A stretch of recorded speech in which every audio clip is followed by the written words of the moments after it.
been an interesting week where about a week ago we were talking about the 80s to 70s, and then we had that big drop throughout the course of the week, but right at the end starting to uptick again, and that's the trend we'll have going forward into this weekend, into next week. We're not necessarily going to get back to these levels, but we do see some warmer weather after some typical October chill in the middle of the week. So as you look over, the last week or last 10 days, we had a giant jump up to that well above average territory. And again, we're not going to get quite up there, but you can see in comparison over the next 10 days, hovering just above, if not several degrees above average going into November. We're talking a good 15 degrees above average. That means near 70-degree weather may take until next weekend before we drop back to more typical levels for November. So quite the warm up ahead, and it's going to sustain itself for a good solid week. And that's perfect timing for trick-or-treating, for Halloween, whether you're going out tomorrow or on Monday for that trick-or-treating. We are looking at calm, quiet, dry weather just in time for that. And then we see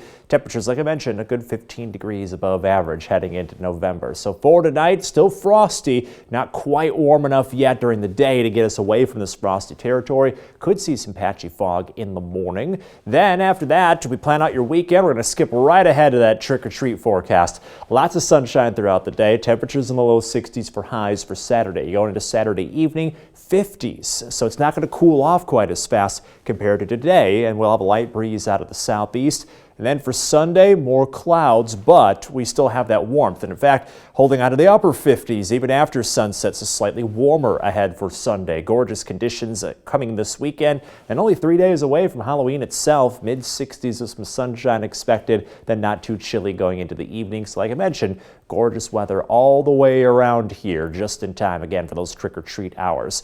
The forecast beyond that, after a quiet weekend, quiet end to October, November jumps up to near 70 degrees with lots of sunshine, so a very warm start to next month. Not record-setting, but we're well within that almost September-like territory rather than early November. In your most accurate 10-day forecast, we do see a downward trend, though, by next weekend, but only to around average, so mid-50s, still very comfortable and pretty typical for this time of year once we get to next weekend. And do take note, not much for rain in that extended forecast. Now, in the 4-degree guarantee, we forecasted 60, got up to 62, so closer to the middle of the dartboard. But hey, that means $65 cash total, made it throughout the week without missing that dartboard. We'll see if we can double up next week as we look towards a lot of quiet weather.